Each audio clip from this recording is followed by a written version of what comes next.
So who'd have thought we'd end up here? Another year, another virtual house. Not me. It doesn't seem like that long ago. There we were back in 2019, working along, minding our own business, doing all the things we normally do, taking care of our patients, providing a livelihood for ourselves, our families, and our employees. Some of us, old enough, thought we'd already lived through it all.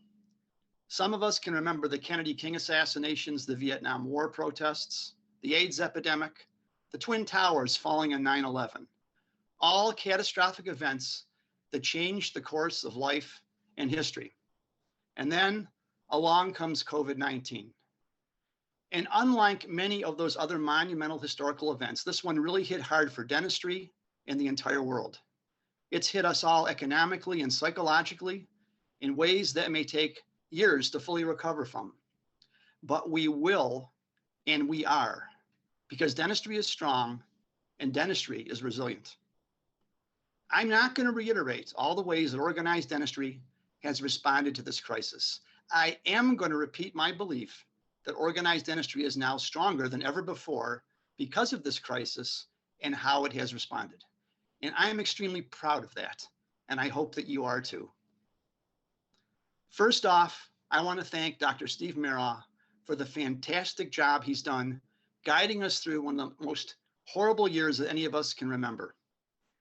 I know this wasn't what you signed up for, Steve, but as they say, when life gives you lemons, and believe me, Steve has created some pretty incredible lemonade out of a pretty horrible year, and for that, we all thank him. In the coming year, we will continue to build on our many accomplishments, as well as to promote anything that furthers our mission of helping our members succeed. Of course, we'll continue to advocate legislatively for those priority items our members have identified. I'm going to be brief. I'm just going to mention a few. I'm just going to mention 4, okay? We're still working with the federal and state government on relief for the high cost of personal protective equipment. We know that the rising costs of PPE have increased the costs of providing care and that dentists are getting squeezed. We need to find ways to bring these costs down. Number 2, we're still seeking creative ways to help address the rising cost of student debt. This is a tough one, but we realize that these enormous debt burdens impact where dentists choose to practice, as well as the overall cost of dental care. We need to continue to look for other forms of loan forgiveness and find other solutions.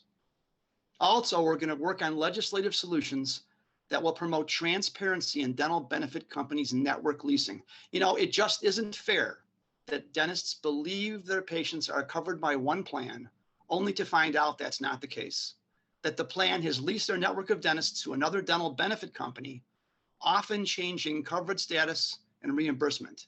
And that, my friends, should be illegal, and that's what we're working toward.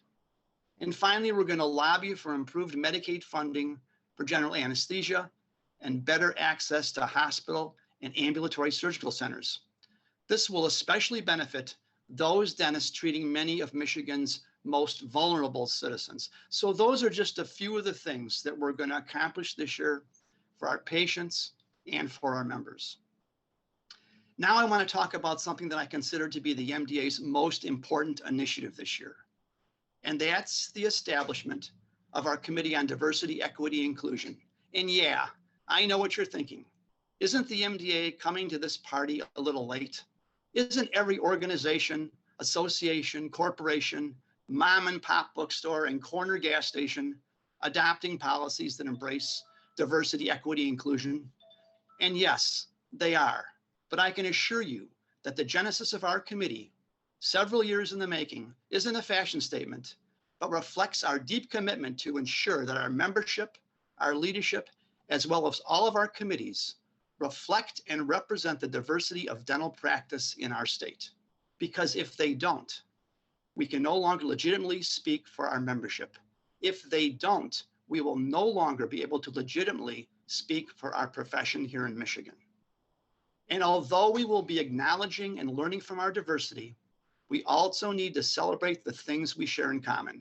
And that's our commitment to our patients and promoting the oral health of the public. That's what we're all about. That's what our MDA is all about. It doesn't matter if you practice in a group practice, solo practice, DSO, or FQHC. Doesn't matter if you're Black, Brown, Caucasian, Asian, or Middle Eastern. We're all in this together. As an association, we must continually look to the future. I'm humbled and honored to serve as your president, but I can't do it all by myself, so I'm asking for your help. Please continue to volunteer at the local and state level, volunteer to serve on a committee or board, participate in a legislative meeting or fundraiser, and encourage your colleagues to do so as well. Get over this idea that I don't have anything to contribute, that it's not my place to lead. Everyone has something to contribute, and everyone's voice deserves and needs to be heard. With all of us working together, all of us speaking with one voice, our profession will be stronger, and the oral health of those we serve will be better, and all of us will succeed. I want to thank you for this opportunity. I look forward to hearing from and working with all of you, and I promise you my best in the coming year. Thank you.